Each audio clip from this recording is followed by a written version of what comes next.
Bonjour à tous, je vous propose de suivre cet après-midi l'audition de Jean-Bernard Lévy devant la Commission des affaires économiques du Sénat. L'ancien patron de Thales a été désigné pour prendre la tête d'EDF, une nomination validée dimanche par le conseil d'administration du géant de l'électricité. Mais avant d'être effective, cette nomination doit être approuvée par les parlementaires et c'est ce grand oral devant la Commission des affaires économiques du Sénat que je vous propose de suivre cet après-midi. Un grand oral suivi d'un vote des membres de la Commission. La nomination de Jean-Bernard Lévy doit ensuite être validée en Conseil des ministres. Je vous propose donc tout de suite d'écouter l'audition de Jean-Bernard Lévy devant la Commission des affaires économiques. Nous entendons, en application de l'article 13 de la Constitution, M. Jean-Bernard Lévy, dont la nomination en tant que président directeur général d'Électricité de France est envisagée par le président de la République. Comme vous le savez, cette audition est publique, elle est ouverte à la presse. À son issue, nous procéderons à un vote qui se déroulera à bulletin secret. Ce vote ne sera ouvert qu'aux seuls membres de la Commission des affaires économiques. Je rappelle d'autre part qu'en application de l'article 3 de la loi organique du 23 juillet 2010, relative à l'application du 5e alinéa de l'article 13 de la Constitution, les délégations de vote ne sont pas autorisées. La Commission des affaires économiques de l'Assemblée vous auditionnant à 17 h cet après-midi, donc nous allons vous libérer en temps et en heure pour que vous puissiez répondre à cette convocation. Nous attendrons la fin de leur vote pour procéder au dépouillement qui sera donc simultané. Je vous rappelle enfin que le président de la République ne pourrait procéder à cette nomination si l'addition des votes négatifs de chaque commission représentait au moins 3/5 des suffrages exprimés dans les deux commissions. Alors je rappelle, Monsieur le Président, que vous avez été élu vendredi au poste d'administrateur d'EDF par les actionnaires de l'entreprise réunis en Assemblée générale. Le conseil d'administration d'EDF a validé dimanche, qui montre que les idées sur le travail le dimanche commencent à prospérer dans notre pays. Votre nomination comme président directeur général par intérim de la compagnie d'électricité avec prise de fonction immédiate.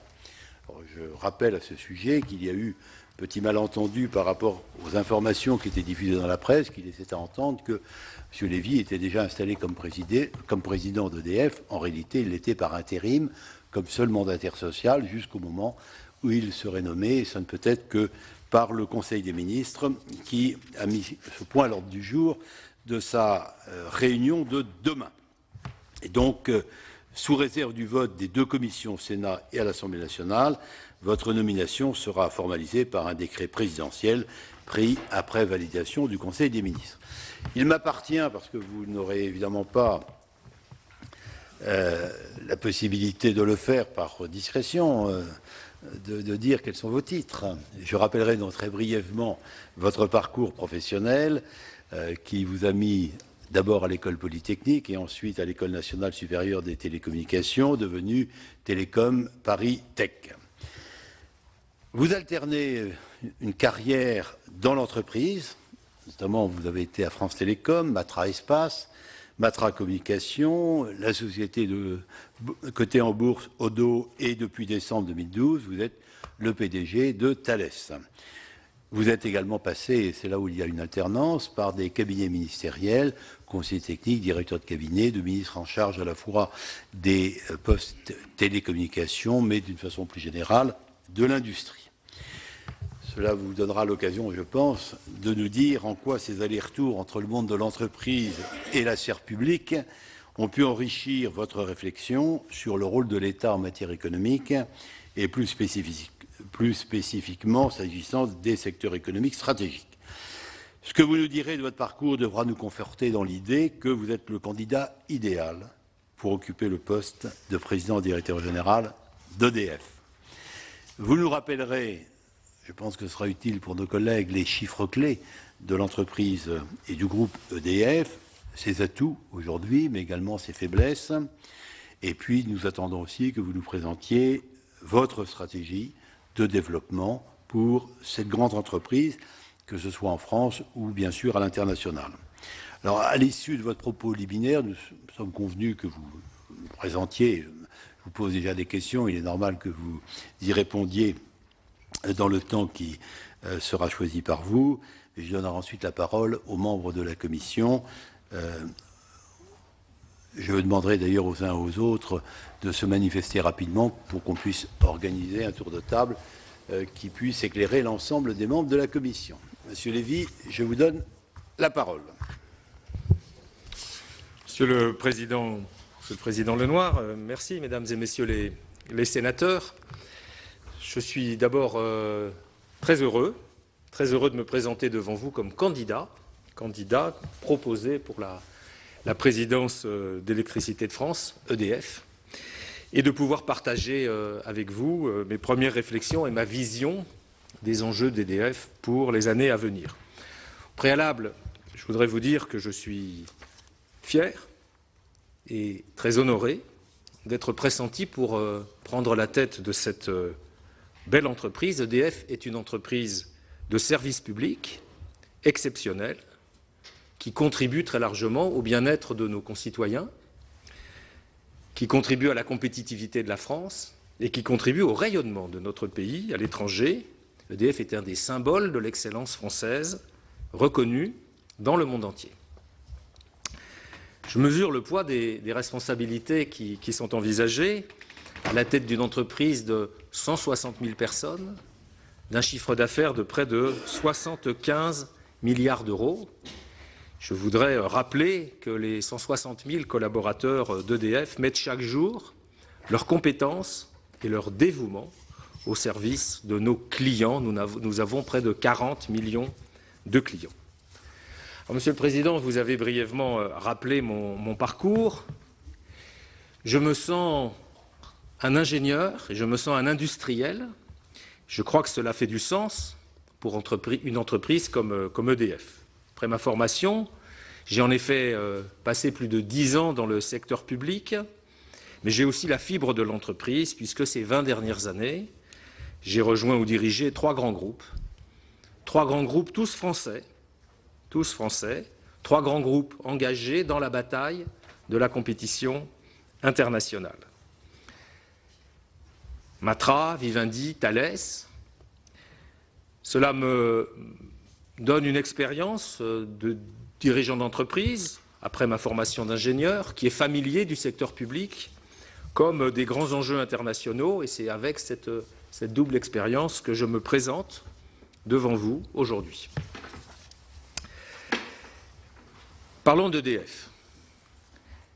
EDF a, à mes yeux, toutes les armes pour réussir au service des Français, au service de nos entreprises, de nos collectivités territoriales, et pour promouvoir la place de la France dans la bataille de la mondialisation.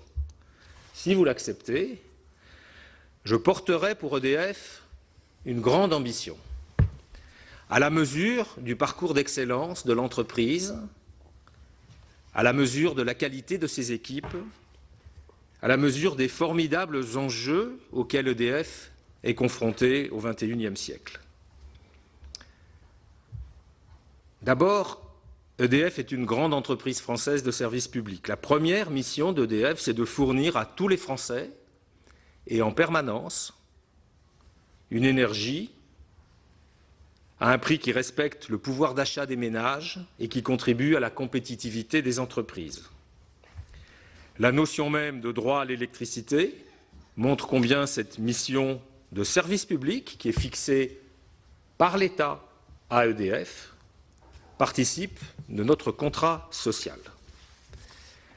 Grâce au savoir-faire des collaborateurs d'EDF, grâce aussi, je crois qu'on peut le dire, à la perspicacité de mes prédécesseurs, et je voudrais saluer tout particulièrement le président Roussely, le président Gadonex et plus dernièrement le président Proglio. Je voudrais leur rendre hommage.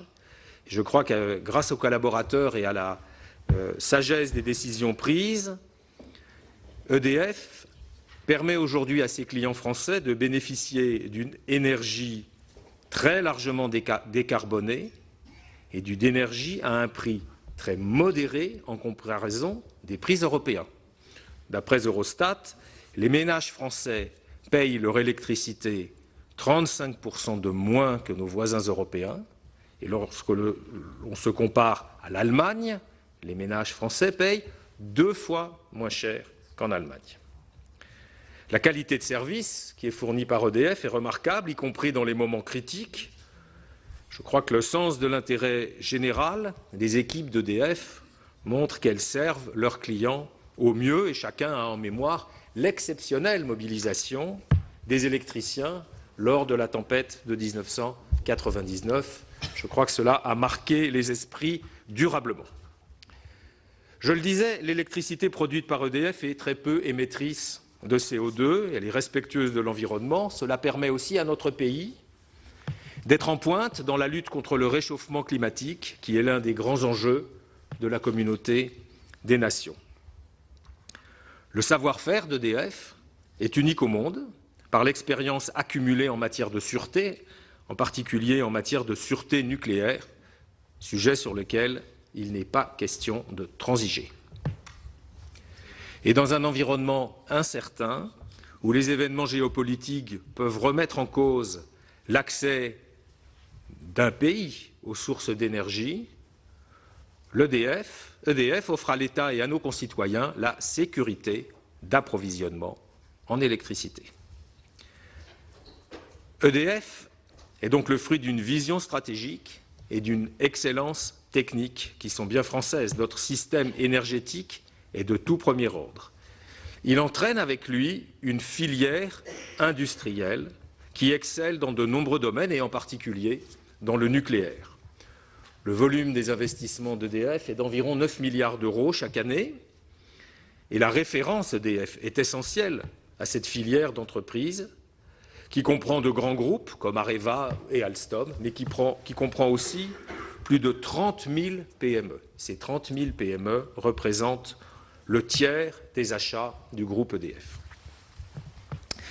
EDF joue aussi un rôle essentiel dans le développement équilibré des territoires, notamment grâce à sa filiale ERDF, qui assure un maillage territorial de premier ordre grâce aux efforts de ses 35 000 collaborateurs. EDF est un employeur de référence. C'est l'une des entreprises préférées des Français, l'une des entreprises également de choix pour les ingénieurs qui sortent de nos écoles. EDF accueille chaque année 6 700 alternants, c'est un chiffre très élevé, et EDF a décidé récemment de relever son niveau d'embauche pour former dans les meilleures conditions la nouvelle génération d'opérateurs, de techniciens et d'ingénieurs dans le domaine du nucléaire, mais aussi dans la production d'énergie renouvelable et dans les technologies de l'efficacité énergétique. Voilà ce qu'on peut dire pour décrire un petit peu l'entreprise à mes yeux, mais je voudrais profiter de cette audition pour vous dire quelques mots sur la transition énergétique, sujet dont, mesdames et messieurs les sénateurs, vous commencez à vous saisir et qui devrait être abordé par vous-même jusque dans le courant de l'hiver. La transition énergétique, c'est une opportunité essentielle pour EDF. Depuis sa création en 1946, EDF a toujours su relever les défis qui lui ont été assignés. Et aujourd'hui, avec la transition énergétique, s'ouvre une nouvelle page. EDF en sera un acteur majeur.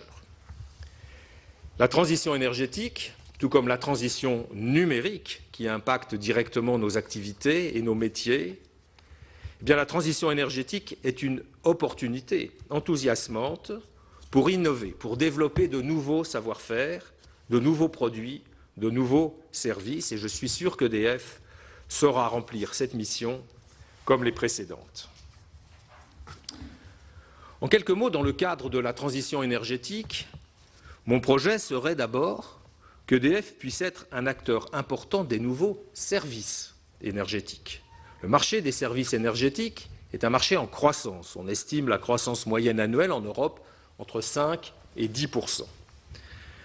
Notamment grâce à Dalkia, une acquisition récente du groupe EDF, EDF pourra être présent sur l'ensemble de la chaîne de valeur. Cela inclut la rénovation des logements, cela inclut une activité de conseil et de présence auprès des collectivités comme des clients industriels, et cela inclut bien sûr la production décentralisée. Il s'agit aussi pour EDF de développer le domaine des énergies renouvelables. Aujourd'hui, EDF Énergie Nouvelle permet déjà au groupe EDF de se situer parmi les 10 leaders mondiaux dans les énergies renouvelables. Cette position s'appuie sur un socle historique qui est le formidable parc hydraulique qu'EDF a construit au fil du XXe siècle. Cette position est maintenant relayée par les investissements qui sont faits dans le solaire et dans le photovoltaïque. La transition énergétique, c'est aussi l'opportunité pour EDF de renouveler et d'optimiser son parc nucléaire. Et au premier plan des priorités d'EDF doit bien sûr figurer la réussite du chantier de Flamanville, l'EPR qui doit être mis en service en 2017. Nous avons aussi devant nous le lancement d'un programme très important, le programme dit de grand carénage, qui permettra d'allonger la durée de vie des centrales nucléaires qui ont été construites du milieu des années 70 au milieu des années 90. Ce programme de grand carénage entraînera des bénéfices économiques majeurs pour notre pays, pour l'activité économique, l'activité industrielle, tout en respectant bien entendu les prescriptions de l'autorité de sûreté nucléaire.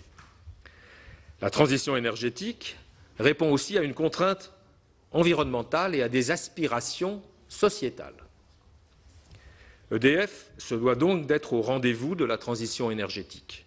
C'est une opportunité pour le développement des activités d'EDF et pour la pérennité du service public. C'est non seulement une exigence environnementale, mais aussi un impératif social, et je pense en particulier au traitement de la précarité énergétique. La transition énergétique est enfin un levier pour fonder une nouvelle croissance fondée sur la compétitivité de la filière énergétique au service des entreprises et au service de l'emploi. Je voudrais vous parler des grands enjeux du groupe EDF et je les ai classés en 5 catégories qui rappellent l'ampleur des mutations qui sont devant nous. Le premier enjeu, à mes yeux, c'est d'assainir, d'améliorer la situation économique du groupe EDF. Nous constatons aujourd'hui des retards préoccupants sur les trajectoires réelles des tarifs par rapport aux trajectoires qui avaient pourtant été convenues avec l'État. Retards préoccupants sur les tarifs de détail, le tarif régulé de vente, mais aussi sur les tarifs de gros comme l'Arenh. Ces écarts conduisent EDF à augmenter sans cesse sa dette. Comme vous le savez sans doute, mesdames et messieurs les sénateurs, chaque année, c'est l'endettement qui permet de payer le dividende. À mes yeux, un rééquilibrage tarifaire s'impose. Ce rééquilibrage tarifaire passe aussi par une stabilisation, ou en tout cas une mise sous contrôle, de la CSPE, dont la croissance rapide est un souci. Je crois que c'est seulement sous cette condition d'un rééquilibrage de son compte d'exploitation en France qu'EDF pourra rester l'un des tout premiers énergéticiens mondiaux. Je reconnais que c'est un objectif difficile, mais il me semble que c'est un objectif primordial. Second enjeu, les produits et la conduite des projets, en particulier dans le domaine nucléaire. L'ensemble de ces sujets seront pour moi, dès mon arrivée, si vous le voulez bien, une priorité essentielle avec de nombreux thèmes. Le sujet de l'EPR de Flamanville 3, dont nous savons que malheureusement les délais dérivent et qu'il s'agit de livrer dès que possible, en respectant également les devis. Le sujet d'Hinkley Point, très important pour le succès d'EDF Énergie au Royaume-Uni, mais aussi très important dans le cadre du partenariat avec la Chine. Nos partenaires chinois chez EDF sont un atout dans le développement international d'EDF depuis 30 ans. Le sujet de la relation sur les produits et les projets avec Areva, Philippe Varin, qui est pressenti pour la présidence d'Areva, et moi-même, nous aurions dans quelques semaines, à nous pencher de façon très étroite sur l'efficacité de ce partenariat et voir comment l'améliorer, améliorer le partenariat entre EDF et Areva au bénéfice de nos clients et au bénéfice de la collectivité nationale. Encore un sujet sur les produits, le sujet de l'optimisation du coût des EPR. Nous en sommes encore au prototype. Comment faire baisser le coût des EPR suivants. Et enfin, nous aurons chez EDF des décisions à prendre dans la catégorie des centrales dites de moyenne puissance. Ça fait tout de même 1000 MW, sur lesquelles il n'y a pas aujourd'hui une offre claire. Troisième catégorie d'enjeux, sur les activités aval. J'en parlais tout à l'heure dans le cadre de la transition énergétique. EDF doit jouer tout son rôle dans la production décentralisée, dans le domaine des énergies renouvelables, dans des relations étroites et de confiance avec les collectivités territoriales dans les services énergétiques. La révolution numérique aura également un impact fort sur EDF pour optimiser l'efficacité énergétique et de ce point de vue, le compteur Linky est une première application prometteuse, probablement même excellente. Quatrième enjeu, les dossiers internationaux. EDF dispose de positions importantes en Europe, Grande-Bretagne, Italie, Belgique, Pologne, qu'il s'agit de conforter. Et au-delà, il me semble nécessaire qu'EDF puisse déployer une politique internationale qui soit bien centrée sur ses objectifs stratégiques, en particulier dans des pays comme la Chine. Si vous le voulez bien, il me reviendra de préciser ces objectifs et de focaliser les efforts d'EDF sur quelques pays réellement stratégiques.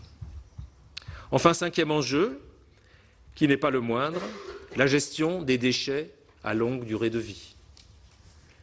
CIGEO, le projet CIGEO est un projet économique et technologique important sur bien des plans, et notamment parce qu'il s'agit d'un legs aux générations futures. Il me semble nécessaire de trouver rapidement la voie d'un consensus entre EDF et l'ANDRA, l'Agence de gestion des déchets radioactifs, de façon qu'on puisse développer en France une filière du démantèlement et du traitement des déchets qui aujourd'hui n'existe pas réellement ni en France ni ailleurs dans le monde, qui est pourtant une nécessité pour les différents pays équipés de réacteurs nucléaires. Je voudrais conclure cette présentation liminaire en évoquant devant vous mon projet managérial pour EDF. J'en suis convaincu, l'avenir du monde dépend pour beaucoup du secteur de l'énergie. EDF a de multiples potentiels de développement en France et à l'international. Les femmes et les hommes d'EDF ont les talents, les compétences, mais aussi l'engagement, la passion du service public, le sens du collectif. Ce sont des forces sur lesquelles l'entreprise pourra construire son avenir. À nous de savoir les mobiliser au service d'une aventure exaltante pour que l'entreprise et ses collaborateurs continuent à innover, à entreprendre, à aller toujours plus loin. À mes yeux, EDF, grand énergéticien mondial, peut-être le premier énergéticien mondial, EDF doit se doter d'un projet à moyen terme ambitieux, projet à moyen terme qui permet de mobiliser tous les talents de l'entreprise.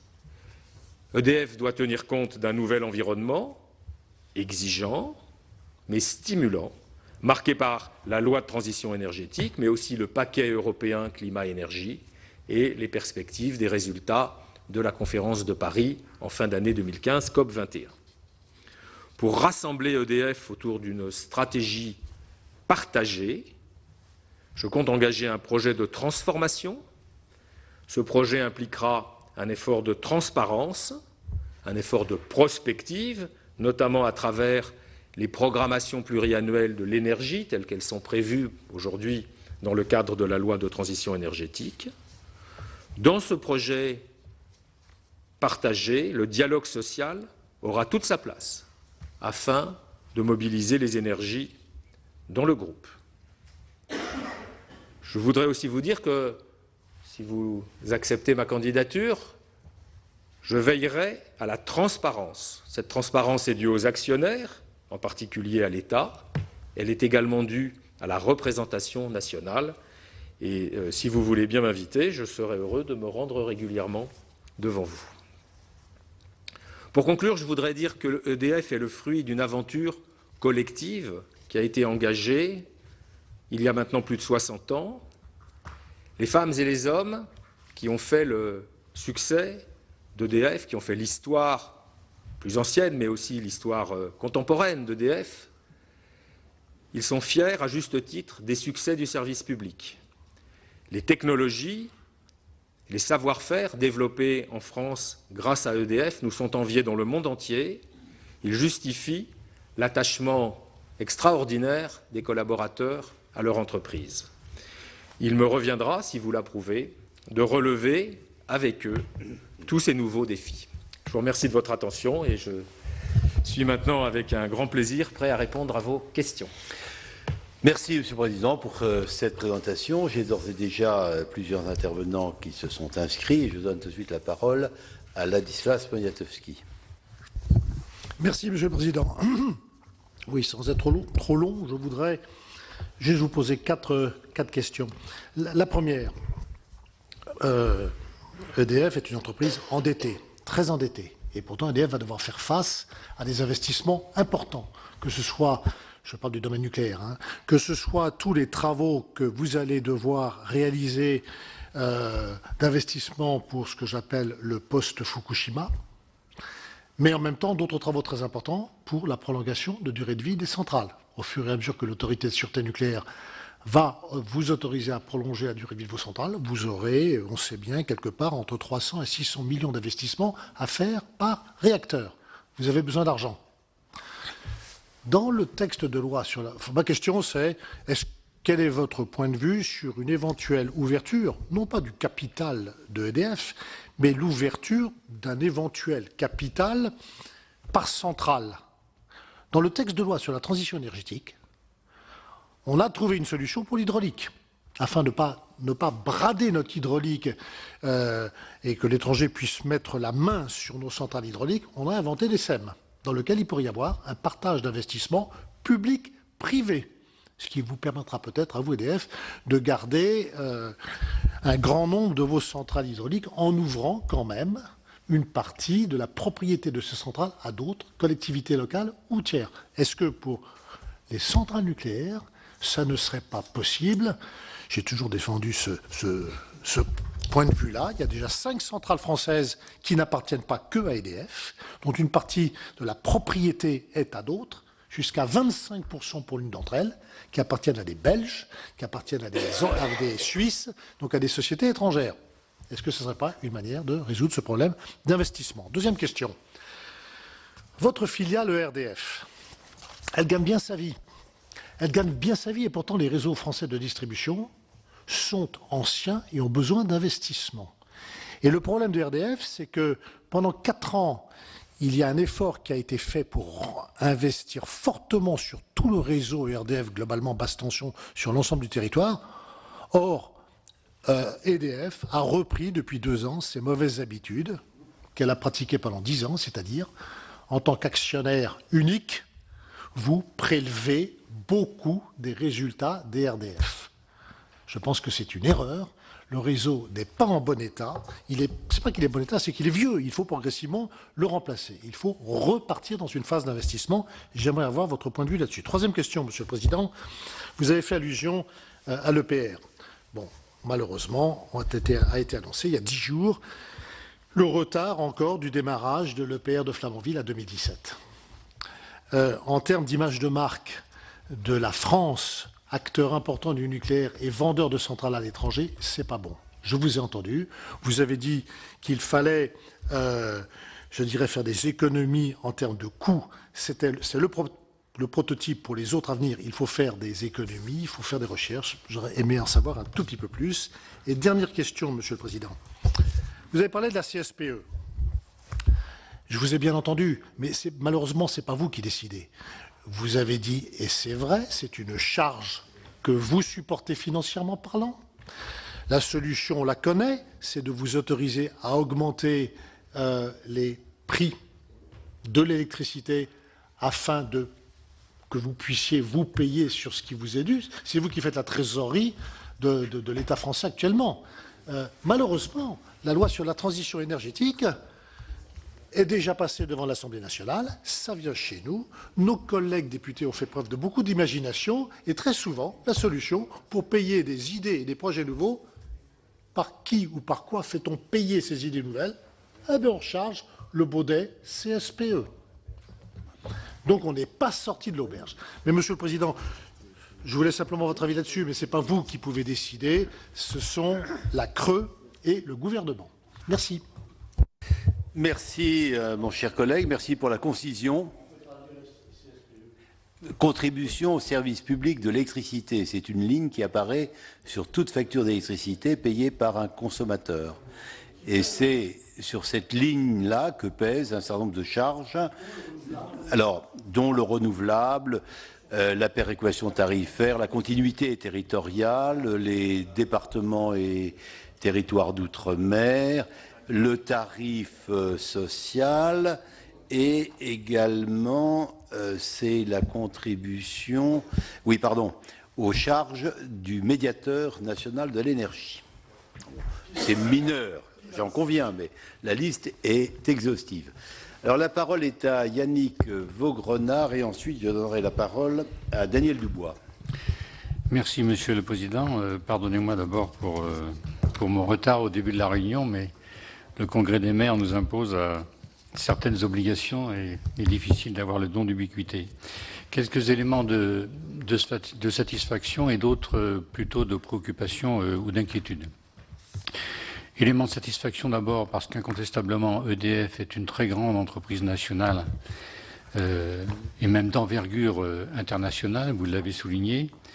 Autre élément de satisfaction pour notre pays, le fait d'avoir développé justement l'énergie nucléaire au moment où il fallait le faire, nous a permis une indépendance énergétique majeure. Avec une production d'électricité à 75% d'origine nucléaire aujourd'hui, EDF a donc échappé à la crise qui ébranle ses concurrents qui sont beaucoup plus dépendants des énergies fossiles. Mais ça ne concerne pas seulement la France. Aujourd'hui, l'Allemagne, de par le choix rapide, voire précipité qu'elle a fait, devient extrêmement dépendante des importations qui viennent de Russie. Par conséquent, la question qui peut se poser à EDF, au-delà de l'aspect national, n'est-il pas aussi d'appréhender l'indépendance énergétique de notre continent pour des questions géopolitiques qui ne sont également pas minces. Dépendre de l'approvisionnement énergétique uniquement de l'Est ou du Sud peut poser demain des problèmes politiques qui me semblent majeurs. Quelle différence voyez-vous entre le souhaitable, compte tenu du réchauffement climatique, entre le fait de passer de 75% à 50% des énergies nucléaires en relativement peu de temps? Selon vous, entre ce souhaitable et le possible, quelle différence vous y voyez, objectivement? Flamanville, l'EPR, ça a été évoqué tout de suite. Le non-achèvement de l'EPR, selon vous, va-t-il aller jusqu'en 2017 ou éventuellement encore un peu plus? Et quelle différence entre le coût prévisible aujourd'hui et le coût prévisionnel tel qu'il était envisagé voici quelque temps? Allonger la durée de vie des centrales est probablement inévitable. Selon vous, est-ce que pour autant les conditions de sécurité seront optimum ou est-ce qu'il peut y avoir éventuellement un doute indépendamment du coût qui a été évoqué? Il semble aujourd'hui nécessaire, compte tenu des difficultés rencontrées par Areva, de resserrer les liens entre EDF et Areva. Quel intérêt pour EDF? Quel risque pour EDF également? Enfin, s'agissant des énergies renouvelables, quelle est la stratégie de recherche aujourd'hui menée par EDF On sait que la difficulté essentielle, c'est le stockage des énergies, notamment des énergies éoliennes. Est-ce que vous avez le sentiment qu'on peut avancer en termes de recherche appliquée et fondamentale dans ce domaine-là? Ou est-ce que nous sommes arrivés à un butoir qui est difficile à franchir? Et enfin, l'énergie hydrolienne a le mérite de se renouveler en permanence. Est-ce que vous pensez que les recherches dans ce domaine-là, qui ont beaucoup avancé, notamment sur le plan de la recherche fondamentale, peut très rapidement devenir très positive en termes de recherche appliquée? Merci, mon cher collègue. Je donne maintenant la parole à Daniel Dubois et ensuite à Gérard César. Merci, Président. Donc, comme j'ai été cité, je vais poser une seule question au Président. Il nous a dit, finalement, on a un retard sur les tarifs et les dividendes, on les paie en faisant des emprunts. Alors, j'aimerais savoir quelle recette il a pour faire admettre au gouvernement que les tarifs sont en dessous de la réalité et qu'il faut les augmenter. Tout en sachant, le Président, qu'on a un avantage concurrentiel énorme au niveau de l'industrie, puisqu'on a un prix, effectivement, de l'énergie, qui nous donne un avantage concurrentiel indéniable aujourd'hui. Merci, mon cher collègue. Je donne maintenant la parole à Gérard César et ensuite à Philippe Leroy. Oui, merci, Monsieur le Président, futur président directeur général d'EDF. Et je voudrais vous dire que je me réjouis des relations que nous avons sur le terrain avec, en tant qu'association des maires, avec les services d'EDF, mais aussi ceux de RDF, votre filiale. La question que je voulais vous poser, ça concerne les compteurs Limki. Vous en avez fait allusion tout à l'heure. C'est le compteur intelligent, d'après ce qu'on nous dit. S'il est intelligent, ce compteur, je souhaite que ce ne soit pas le milieu urbain uniquement qui soit donc en tant que fourniture de ces compteurs, mais que le milieu rural aussi soit concerné par la fourniture de ces compteurs intelligents. Deuxième question que je voulais vous poser. Que pensez-vous de la mise en place des correspondants tempêtes? Vous avez fait allusion à tempête 99. Nous avons, nous, en Gironde, une expérience malheureuse, puisqu'il y avait beaucoup de peine et il y a eu beaucoup de dégâts au niveau des lignes électriques. Et nous avons mis en place, à la suite de cela, des correspondants tempêtes, c'est-à-dire ce sont des élus municipaux qui sont chargés d'abord de suivre une formation et ensuite, bien sûr, guider les équipes qui arrivent du nord de la France ou d'Italie ou d'ailleurs, ou d'Allemagne, sur le terrain, parce qu'il y a une perte considérable de temps si ces équipes qui viennent de l'étranger ou du nord de la France ne peuvent pas être guidées par les correspondants tempêtes. Ça, c'est une formation que nous faisons régulièrement avec les services RDF, ça marche très très bien. La dernière question que je voulais vous poser, l'Adilsas Potatowski a fait état et Yannick Vaugrenard, c'est par rapport à Flamanville 3, mais aussi je voudrais savoir où nous en sommes, parce que nous avons visité à l'époque donc la construction d'une centrale nucléaire en Bulgarie, si je me souviens bien. Et je voulais savoir où c'en était, et parce qu'il y avait des surcoûts importants, parce que les normes changeaient sans arrêt, et l'autorité de sécurité nucléaire était toujours en train de rajouter une couche au niveau, donc, en ce qui concerne les références et le fonctionnement de la centrale. Donc voilà, Monsieur le Président directeur, futur, les questions que je voulais vous poser. Merci, mon cher collègue. Je donne la parole à Philippe Leroy et ensuite à Daniel Grémillet. Très, très rapidement. Tout a été déjà balayé, mais simplement sur les recettes d'EDF. L'essentiel des recettes vient de la vente d'électricité, du moins en France. Quelles sont les évolutions législatives que vous verriez pour améliorer vos performances en titre des recettes, dans la mesure où nos prix sont déjà inférieurs au marché européen? Derrière ça, il y a la possibilité d'investir. Ladislas a fait tout à l'heure mention d'appel à des intervenants extérieurs pour trouver un peu d'argent, mais c'est quand même au niveau des recettes qu'on trouvera l'essentiel. Et dans les investissements, vous nous avez parlé des grands carénages, mais les grands carénages, c'est quelque chose d'extrêmement important pour les économies locales. Lorsqu'il y a nécessité de carénage, il y a un énorme chiffre d'affaires. C'est de l'ordre du milliard d'euros et même au-delà pour les grosses centrales, et ça fait travailler énormément d'entreprises pendant quelques années sur un site. Et donc là, il y a un moyen de reprise et de relance de l'économie. Quelle est la position que vous avez dans les différentes priorités que vous vous donnez? Quelle est la priorité que vous donnez à cette notion de carénage? Enfin, au niveau de la recherche sur les réseaux intelligents, les réseaux qui sont tous interconnectés au plan européen, quelle est l'action qu'EDF peut entreprendre ou prendre des initiatives, notamment sur le stockage de l'électricité qui devient une nécessité avec la diversification des sources d'énergie. Quelle est la priorité aussi que vous vous donnez en matière de recherche sur ce stockage de l'électricité? Merci, mon cher collègue. Je donne la parole à Daniel Grillier, ensuite à Franck Montaugé. Oui, merci beaucoup, Président. D'abord, c'est très intéressant de connaître déjà l'ambition que vous avez pour le groupe EDF. Je dis ça parce que on est dans un pays où l'industrie bénéficie largement d'un prix très concurrentiel au niveau de l'énergie, qui compense quelque part en matière de compétitivité les surcoûts que nous pouvons avoir, notamment par rapport au système social et la rémunération.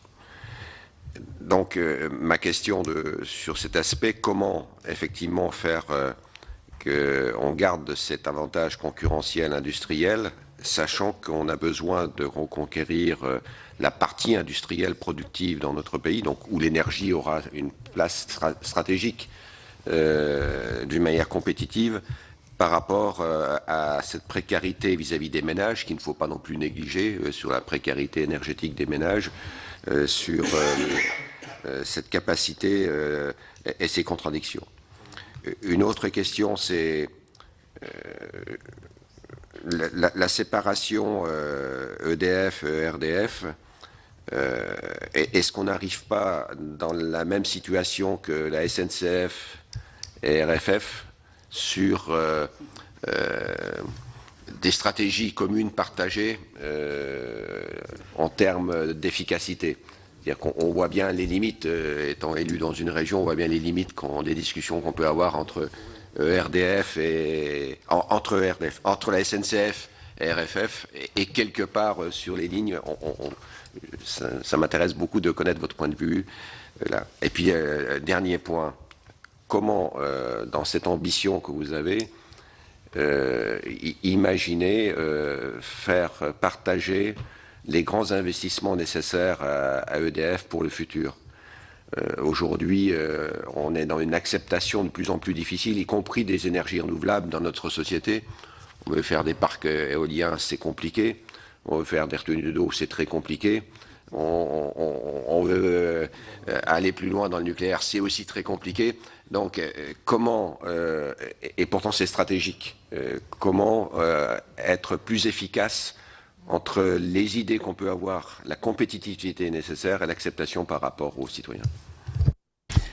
Merci, mon cher collègue. Je donne la parole à Franck Montaugé, ensuite Dominique Estrosi.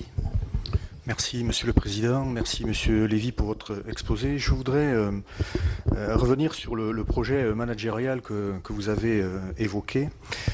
Vous avez souligné, vous avez eu raison, l'expérience, la compétence, la passion et le sens du collectif des personnels d'EDF. Vous en avez appelé à la nécessité d'élaborer un projet social. Et j'aurais deux questions. Comment ce projet social envisagez-vous de le construire collectivement, pour que justement les points positifs que vous avez soulignés quant à l'engagement des personnels demeurent dans la durée. Et d'autre part, vous avez souligné l'ancienneté de l'entreprise EDF. Effectivement, elle a presque 70 ans. Il y a 70 ans, c'était en 1946, a été voté par le Parlement français un statut, celui des industries électriques et gazières. Et je voudrais savoir si vous envisagez que ce statut demeure de droit commun, j'ai envie de dire, par rapport au personnel qui pourrait être embauché dans l'avenir, ou si ce statut est appelé, par rapport aux évolutions que vous souhaitez, peut-être nécessité, si ce statut est appelé à devenir une exception, c'est-à-dire que le recrutement se fasse sous d'autres formes statutaires que celui des statuts de 1946. Merci pour vos réponses. Merci, mon cher collègue. La parole est à Dominique Estrosi. Oui, juste deux questions. Je voudrais revenir sur les relations nécessaires entre Areva et EDF. Qu'en est-il de l'accord de coopération sur la conception et la commercialisation des nouveaux réacteurs, notamment pour pouvoir rationaliser les missions d'ingénierie entre les deux groupes? Ensuite, comment vous envisagez de voir qu'il y ait plus de liens, davantage de liens entre les deux conseils d'administration, celui d'EDF et celui d'Areva?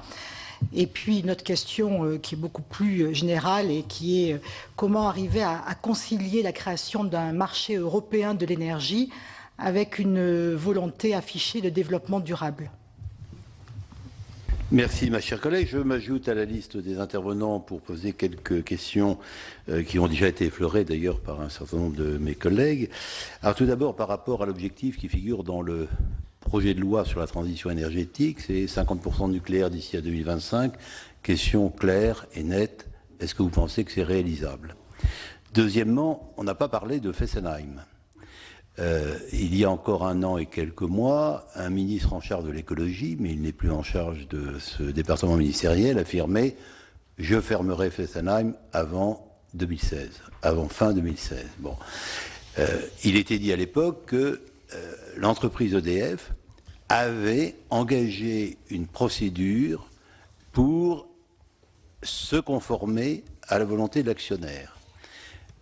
Je pense qu'il ne vous est pas possible aujourd'hui de vous dire où on en est, puisque vous avez à prendre vos fonctions au moment où nous parlons, mais est-ce que d'ores et déjà vous avez eu l'occasion d'avoir des précisions sur ce point?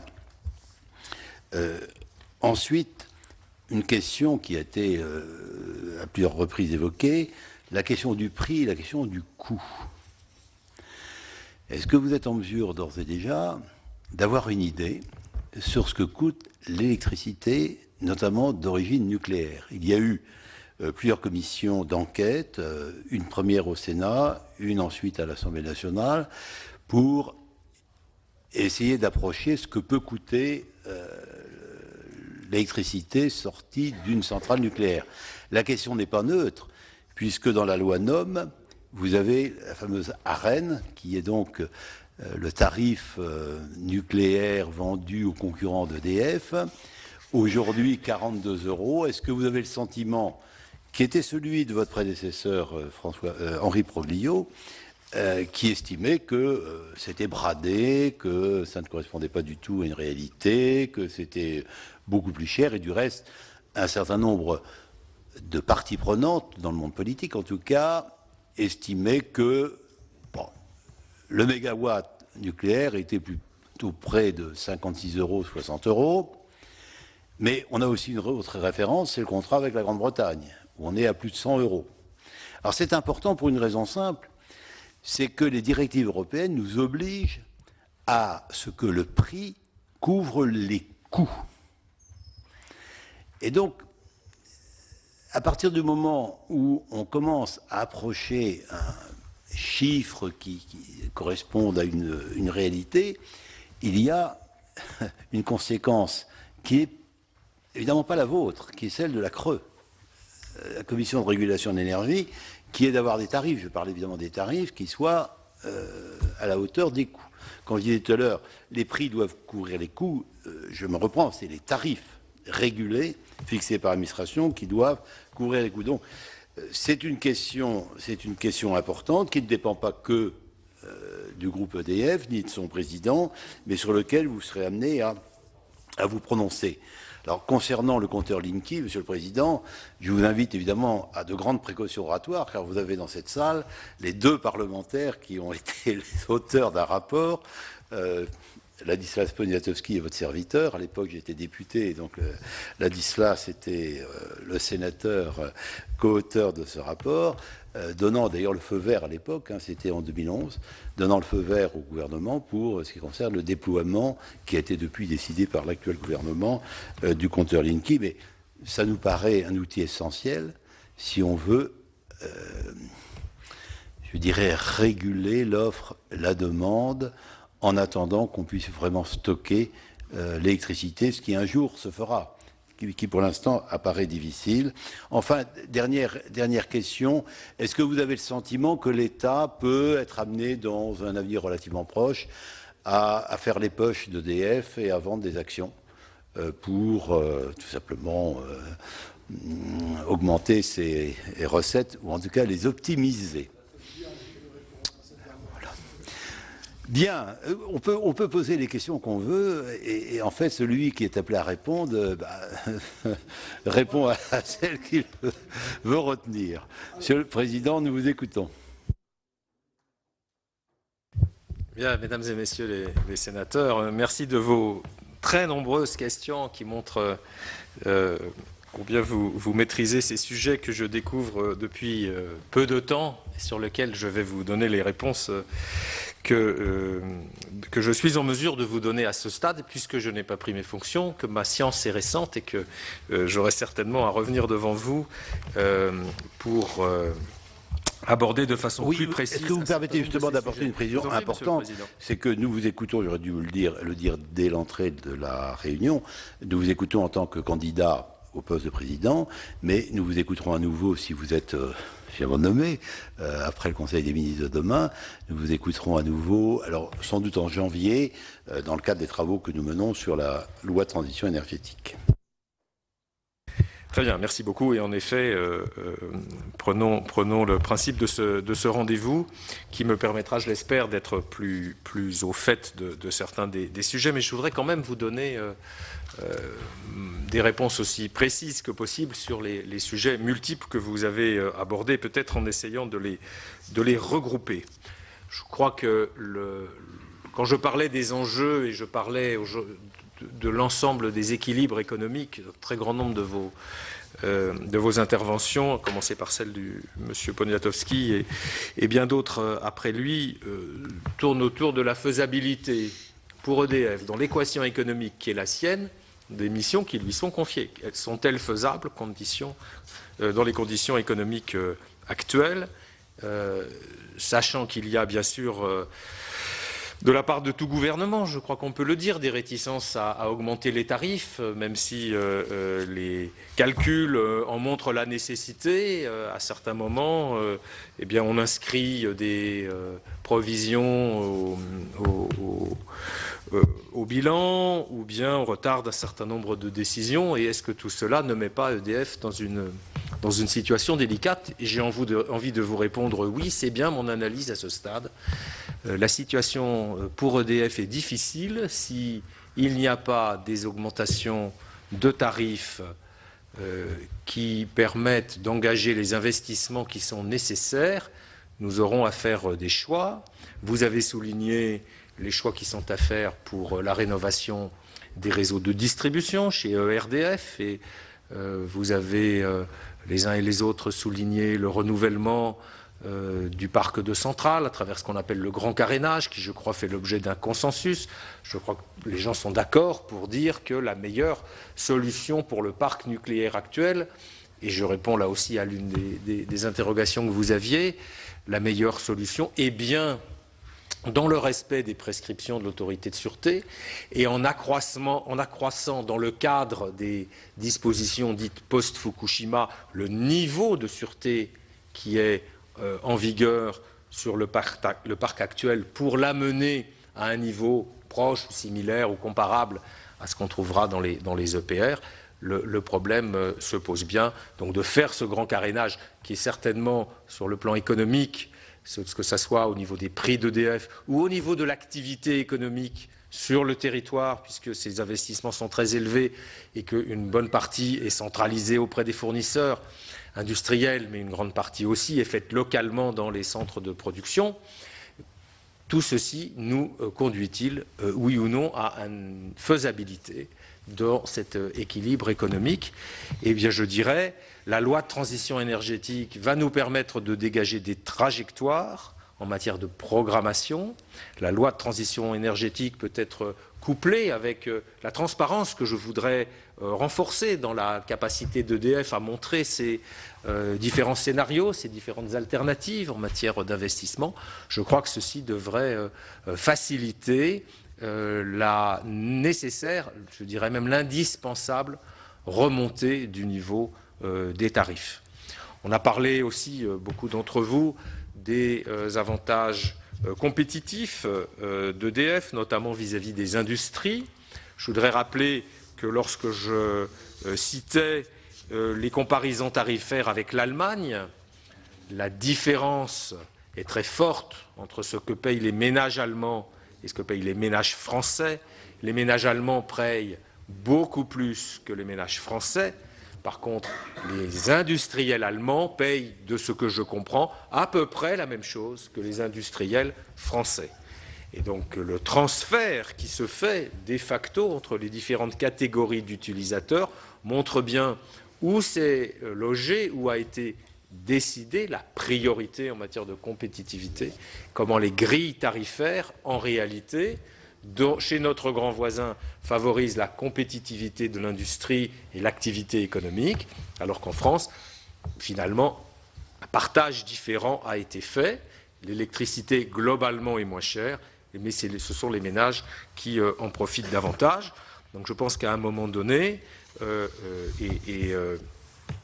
ceci était clair dans les questions qui ont été posées, il faudra quand même réfléchir en toute transparence et au bon rythme à ce qu'il faudra faire en matière de hausse des tarifs et de suivi des analyses de coûts qui ont été faites, vous en parliez, Monsieur le Président, qui ont été validées par la Commission de régulation de l'énergie, qui évidemment joue un rôle central, et je crois très apprécié, pour suivre ces dossiers et pour fixer les coûts, les prix et donner des indications dont, bien sûr, l'entreprise EDF aimerait qu'elles soient plus rapidement et plus strictement suivies par les décideurs politiques. Ces investissements, bien, vous avez évoqué différentes options, comment l'entreprise pourrait-elle trouver des amodiations, des accommodements par rapport à sa structure actuelle.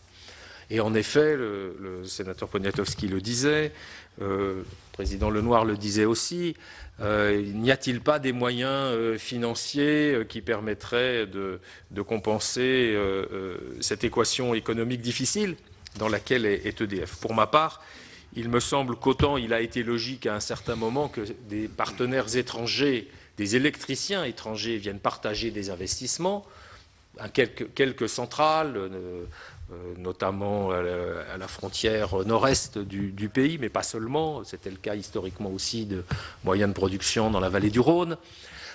Quelques moyens de production sont partagés avec des électriciens partenaires étrangers, mais en échange d'un droit d'enlèvement, n'est-ce pas?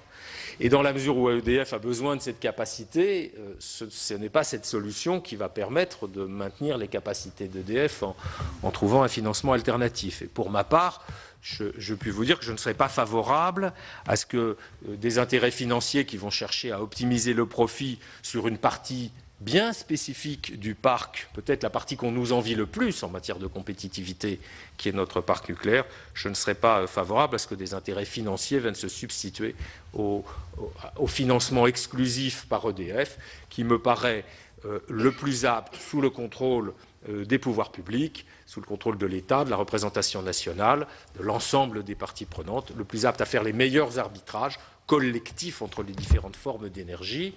Et donc autant on peut sur tel ou tel aspect créer des partenariats avec des électriciens étrangers, autant je préférerais largement que EDF reste maître complètement de l'avenir de cette partie du parc qui lui sert directement en termes de fourniture électrique et qu'il n'y ait pas de mélange entre des objectifs nationaux, des objectifs collectifs en matière d'énergie et des objectifs plus ponctuels, plus limités, peut-être plus financiers sur tel ou tel aspect de notre parc de production.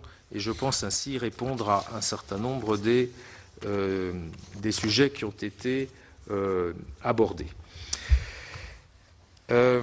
Sur différents aspects, on a parlé de l'EPR, on a parlé de la relation avec Areva, Madame Estrosi notamment, a parlé de certains aspects plus ponctuels dans les relations.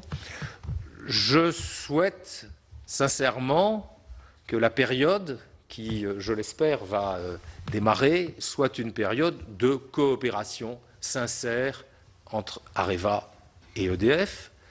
L'État a manifesté son intention que des administrateurs soient communs. Monsieur Varin, qui a été élu administrateur vendredi, est pressenti pour prendre la présidence d'Areva. D'autres personnes qui ont des responsabilités éminentes au sein de l'État, si je suis bien informé, pourraient également jouer un rôle majeur en étant présents dans les deux conseils. Je crois qu'il s'agit de symboliser le fait qu'on tourne la page sur une période, je dirais, d'hostilité, peut-être le mot n'est pas trop fort, entre deux grandes entreprises françaises qui n'avaient pas de raison de montrer de l'hostilité l'une envers l'autre. Nous avons à résoudre des problèmes difficiles, nous devons les résoudre ensemble, nous devons le faire dans un bon état d'esprit.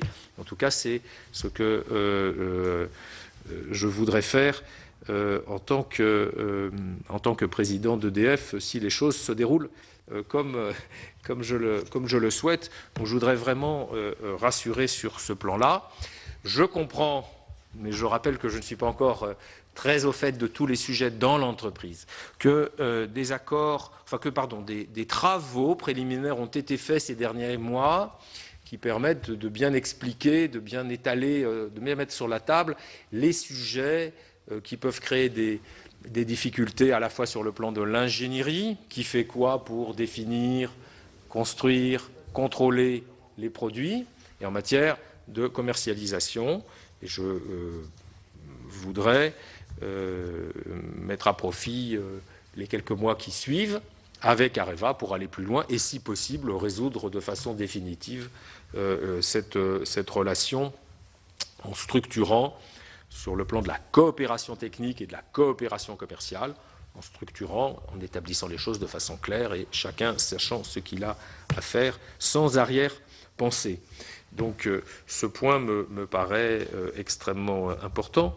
Le sénateur Beaugrenard et d'autres ont parlé de l'EPR, du coût, de la date, de la livraison de Flamanville 3. Nous ne pouvons les uns et les autres qu'être désolés de voir un grand projet sur notre territoire qui implique grands acteurs que sont EDF, Areva et aussi d'autres partenaires comme Bouygues et Alstom et des dizaines et des centaines d'autres, ce grand projet dérivé, sans qu'il soit apparemment possible de mettre totalement sous contrôle, ni le délai, puisqu'il a été annoncé la semaine dernière qu'on parlait maintenant de 2017, et non plus de fin 2016, ni probablement les coûts, parce qu'il m'étonnerait, une fois potentiellement arrivé chez EDF, qu'un allongement des délais permettre de tenir le devis. Je ne sais pas ce qu'il en est, mais je serais surpris que j'ai des bonnes nouvelles à vous annoncer sur ce sujet-là. Et donc il est clair que ça doit être une priorité pour les équipes industrielles, à la fois du côté d'Areva et du côté d'EDF et du côté des éventuels autres partenaires qui sont au cœur de ce chantier, de faire en sorte que nous puissions enfin respecter les délais, que nous ayons avec l'autorité de sûreté qui, bien sûr, derrière nous, valide et prescrit les exigences techniques, les résultats techniques que nous avons à réaliser. Et je crois qu'il est essentiel pour nous, je dirais presque pour l'honneur national aussi, que cette affaire soit mise sous contrôle. En tout cas, ma volonté sera de m'y attacher. Je n'en sais pas beaucoup plus à ce stade, mais dans les prochaines semaines, dans les prochains mois, il est clair que le resserrement des liens avec Areva et une gestion plus contrôlée, toutes les parties prenantes du projet, de la construction de Flamanville 3, ces sujets-là sont absolument essentiels. Je voudrais parler de certains sujets qui ont été abordées en matière technologique, autour des énergies renouvelables, autour des technologies de stockage. EDF a des moyens de recherche amont qui sont très significatifs. Le centre de recherche, qui va d'ailleurs bientôt déménager à la fin de l'année prochaine, il sera sur le plateau de Saclay, au lieu du développement scientifique et technologique en France. Ces moyens sont importants. Je crois que ces moyens doivent être mis au service de l'entreprise dans le cadre de ses intérêts stratégiques, c'est-à-dire des différentes filières énergétiques que l'entreprise développe. Et de ce point de vue-là, vu les modes de fonctionnement des énergies renouvelables, le solaire comme l'éolien sont des énergies intéressantes, mais intermittentes. Et l'intermittence crée des problèmes très significatifs. L'intermittence crée des problèmes significatifs en matière de parc pour compléter l'intermittence. Que se passe-t-il quand pendant la nuit, il n'y a pas de soleil? Que se passe-t-il quand pendant les anticyclones, il n'y a pas de vent? Que se passe-t-il si on a l'un et l'autre? Comment gérer et comment optimiser la gestion de ce parc? Notamment, il peut y avoir des questions sur l'évolution du parc thermique, l'optimisation de l'hydroélectricité. Tous ces sujets-là sont difficiles. Et puis derrière, à moyen ou long terme, le problème du stockage, qui peut être une réponse, le jour où ça fonctionnera, à l'intermittence de principales énergies renouvelables. C'est un thème qui doit être au cœur de la réflexion stratégique d'EDF et des moyens assez importants, je crois, 500 ou 600 millions d'euros, qui sont mis sur la préparation de cet avenir technologique important. Le sénateur Grémillet parlait aussi d'acceptabilité, même dans le domaine des énergies renouvelables, le nucléaire, mais aussi les énergies renouvelables, créent des problèmes d'acceptabilité. Et là, je crois que tous ensemble, avec la représentation nationale, avec le gouvernement, avec les collectivités locales, de grâce, aidons notre pays à s'en sortir en rendant acceptables ces investissements. Nous ne pouvons pas investir dans rien. C'est quand même quelque chose qui poserait problème si nous n'avions pas la capacité de répondre à ces questions sociétales avec la volonté d'investir. Et croyez bien que le président d'EDF, que je pourrais être prochainement, sera extrêmement attentif à dépenser beaucoup d'énergie, à mettre beaucoup de moyens pour rendre nos investissements acceptables. Cela peut faire partie aussi, le sénateur Montaugé en parlait, du projet social collectif.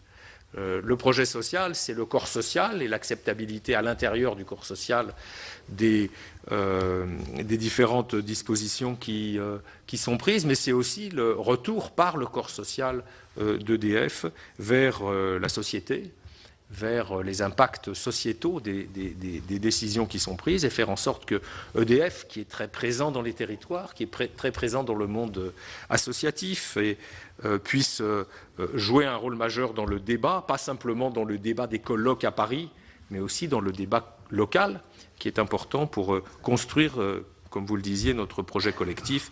Et je notais, monsieur le sénateur, que vous aviez une question sur le statut. Je voudrais vous rassurer sur le fait que autant le statut des IEG est une exception dans le droit français, autant c'est la règle chez EDF. Voilà, je voudrais peut-être terminer sur les sujets qui sont liés à des sujets de territoire. Je ne sais pas si j'aurais absolument traité toutes les questions qui étaient posées. Je crois qu'il est important en effet que le milieu rural reste très associé au développement d'EDF. Vous m'avez alerté sur le fait que vous sentez le compteur Linky comme un sujet pour les urbains, et j'en suis un peu surpris, mais je prends bonne note du fait que ce projet n'est pas considéré comme assez mûr pour être déployé aussi rapidement en zone rurale qu'il l'est en zone urbaine. En tout cas, je me renseignerai sur ce que vous dites, et je ne vois aucune raison a priori pour lequel le déploiement du compteur Linky se ferait dans l'ordre de densité de la population sur le territoire. Et je pense de la même façon, pour répondre au sénateur César, que l'association des élus, par exemple en matière de préparation des relèves d'incidents et de dérangements en matière de tempêtes, l'association des élus, les correspondants tempêtes, tout ce qui peut développer davantage l'efficacité de ce qui est malheureusement la réalité. Nous avons de temps en temps, et notamment sur la façade ouest, pas exclusivement, mais notamment sur la façade ouest, à faire face à des tempêtes. Et je crois que c'est important d'y associer les élus et peut-être aussi d'autres acteurs locaux. Voilà, je voudrais terminer sur la dernière question que me posait le président Lenoir, en lui disant que comme il peut s'y attendre, je lui répondrai que c'est à l'État de répondre à la question de savoir sur la gestion de son propre patrimoine. En tout cas, surveillez vos poches, Monsieur le Président. Merci, Monsieur le Président. Merci. Bien.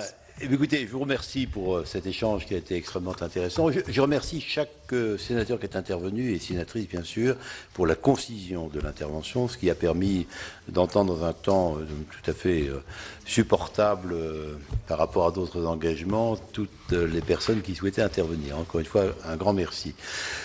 Voilà, vous avez donc pu suivre l'audition de Jean-Bernard Lévy devant la Commission des affaires économiques du Sénat. Jean-Bernard Lévy qui devrait remplacer Henri Proglio à la tête d'EDF. Tout de suite, c'est preuve par 3 avec Michel Grossior et Perrine Tarnot.